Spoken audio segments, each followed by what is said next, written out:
आज महाराष्ट्राच्या सार्वजनिक जीवनातील आणि राजकारणातील एक काळा दिवस, एक अशी बातमी ज्यावर विश्वास ठेवणं कठीण झालं आहे।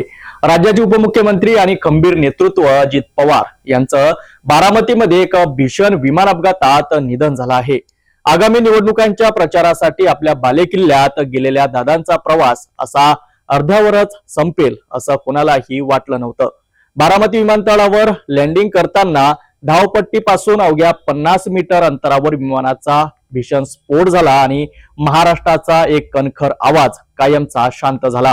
या भीषण अपघातात अजित पवारांसह विमानातील 5ही जणांचा अंत झाला आहे। महाराष्ट्राच्या राजकारणातील एक धगधगतं वादळ आज कायमचं शांत झालंय। राज्याचे उपमुख्यमंत्री आणि खंबीर नेते अजित पवार यांचे बारामती येथे झालेल्या विमान अपघातात अत्यंत दुर्दैवी निधन झालं। या भीषण घटनेने अवघा महाराष्ट्र सुन्न झालाय। आज बुधवार 28 नोव्हेंबर रोजी सकाळी 8:10 अजित पवारांनी मुंबईहून बारामतीसाठी उड्डाण घेतले होते। आगामी जिल्हा परिषद निवडणुकांच्या प्रचारासाठी ते आपल्या बालेकिल्ल्यात 4 सभा घेणार होते। मात्र काळाच्या मनात काही वेगळंच होतं। 8:40 सुमारास विमान बारामतीत एअरस्ट्रीपच्या जवळ आले। धुक्यामुळे दृश्यमानता कमी होती। बारामती विमानतळावर इन्स्ट्रुमेंट लँडिंग सिस्टम म्हणजेच ILS उपलब्ध नसल्यामुळे वैमानिकाला केवळ डोळ्यांच्या अंदाजावर लँडिंग करावे लागत होते। हवाई उड्डाण मंत्रालयाच्या प्राथमिक माहितीनुसार वैमानिकाने दुसऱ्यांदा लँडिंगचा प्रयत्न केला। विमान जमिनीपासून अवघ्या 100 फूट उंचीवर असताना अचानक नियंत्रण सुटले। ज्या धावपट्टीवर विमान सुखरूप उतरणार होते त्या धावपट्टीच्या सुरुवातीपासून केवळ 50 मीटर अंतरावर विमान कच्च्या जमिनीवर आदळले। आदळताच विमानाची इंधन टाकी फुटली आणि एका पाठोपाठ एक 4 ते 5 भीषण स्फोट झाले।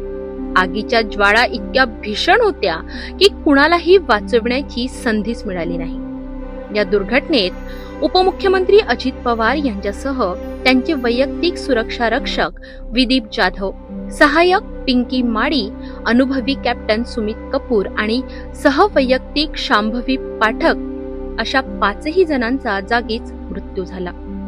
विमानाचे मालक विजय कुमार सिंह यांनी दिलेल्या माहितीनुसार कॅप्टन कपूर यांना 16,000 तासांपेक्षा जास्त उड्डाणाचा अनुभव होता। तरीही निसर्गाच्या कोपापुढे त्यांचा इलाज चालला नाही। Before it lost that is the reason because you know उसमें ना तो आप थे ना मैं था, कोई नहीं था। वो पायलट का डिसीजन था। You know he made an approach from runway 29 and then he carried out a missed approach, after which again he tried to make an attempt from runway 11. This is what I also have no contact with the pilots. They are not there. It is a very unfortunate incident.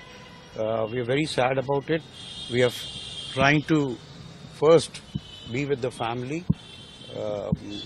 solidly with the family who have lost their best next of kins. It's a very unfortunate incident. Primarily, it appears that the pilot could not see the runway, and that's why he would have carried out. But a he has missed already approach. taken 2 loops. How is it possible that he could not see the pilot will carry out a missed approach in case if he's not comfortable to land on the runway. Very experienced pilot, more than 16,000 hours of experience. Very seasoned. The co-pilot was also 15,000 hours. 1,500 hours. And the captain was very experienced, instructor examiner material. He was with Sahara, he was with Jetlight, he was with Jet Airways, and he was very experienced on this type of aeroplane also. But the distance was almost more than 6 kilometers from the runway. Do you think it's possible that he could not have seen it, or there could have been any technical scan? I really don't know because I was not there. Because we are talking about the flight data report. I'm only talking of the information that I have got from the eyewitness. घटनेची माहिती मिळताच ज्येष्ठ नेते शरद पवार यांनी बारामती गाठली। यावेळी सुप्रिया सुळे आणि सुनेत्रा पवार यांच्या अश्रूंचा बांध फुटलेला होता। अजितदादांच्या अशा अचानक जाण्याने राज्याच्या राजकारणात कधीही न भरणारी पोकळी निर्माण झाली आहे।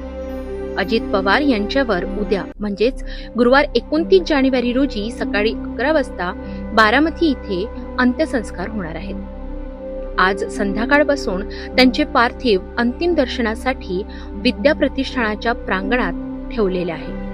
विद्या प्रतिष्ठानाच्या प्रांगणात अजित पवारांचे अंतिम दर्शन घेण्यासाठी त्यांचे कार्यकर्ते आणि समर्थकांनी प्रचंड गर्दी केली आहे.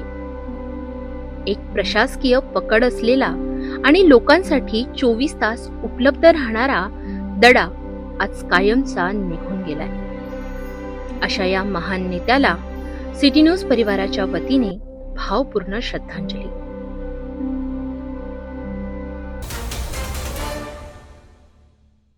अजित पवारांचं असं अचानक निघून जाणं ही केवळ एका राजकीय पक्षाची नाही तर संपूर्ण महाराष्ट्राची कधीही न भरून निघणारी हानी आहे.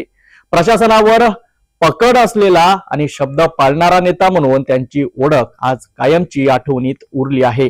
विमान कंपनीचे मालक विजय कुमार सिंग यांनी दिलेल्या माहितीनुसार खराब हवामान आणि दृश्यमानता कमी असल्यामुळे हा अपघात घडला असावा असा प्राथमिक अंदाज आहे. मात्र नागरी विमान वाहतूक महासंचालनालय म्हणजेच DGCA या प्रकरणाची सखोल चौकशी करत असून विमानाचा ब्लॅक बॉक्स हाती आल्यानंतर अपघाताचे नेमके तांत्रिक कारण स्पष्ट होईल. संपूर्ण महाराष्ट्र आज आपल्या लाडक्या नेत्याला साश्रू नयनांनी श्रद्धांजली अर्पण करीत आहे.